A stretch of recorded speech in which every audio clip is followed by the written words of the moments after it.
इन दिनों खेसारी लाल यादव का जलवा खूब देखने को मिल रहा है। कभी वो अपने गानों की वजह से तो कभी वो अपनी फिल्म की वजह से आए दिन चर्चा में बने रहते हैं। हाल ही में इनकी फिल्म संघर्ष 2 ने बॉक्स ऑफिस पर जबरदस्त सफलता हासिल की थी। इस फिल्म का क्रेज अभी खत्म भी नहीं हुआ था कि अब खेसारी एक और नई फिल्म लेकर आ रहे हैं, जिसमें वो एक दमदार एक्शन करते हुए नजर आएंगे, वो भी एनिमल के रणबीर कपूर की तरह। जी हाँ, बिल्कुल सही सुना आपने। अब एनिमल की तरह भोजपुरी में आपको जल्द ही एक्शन का बवाल देखने को मिल सकता है। ये तो आप सब जानते ही हैं कि हिंदी सिनेमा में जब भी कोई फिल्म हिट होती है, उसी फिल्म के तर्ज पर भोजपुरी सिनेमा के निर्देशक और निर्माता फिल्में बनाने लगते हैं।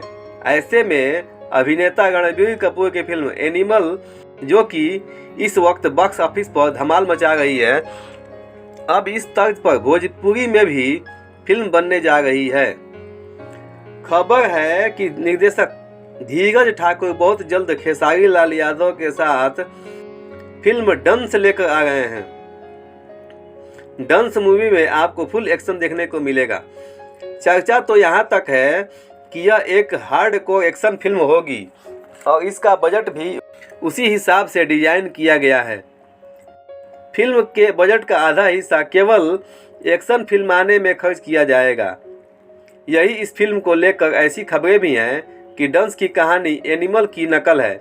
यही फिल्म में ज़बरदस्त एक्शन सीन भी एनिमल की तरह ही देखने को मिलेगा। इसके लिए फिल्म के निर्माता एवं निर्देशक साउथ के बड़े एक्टर और डायरेक्टर के संपर्क में हैं। बताया यह भी जा रहा है कि इस फिल्म में हिंदी और साउथ के कुछ बड़े एक्टर भी शामिल होंगे। वही खेसारी लाल यादव की फिल्म डंस की शूटिंग की तैयारी चल रही है।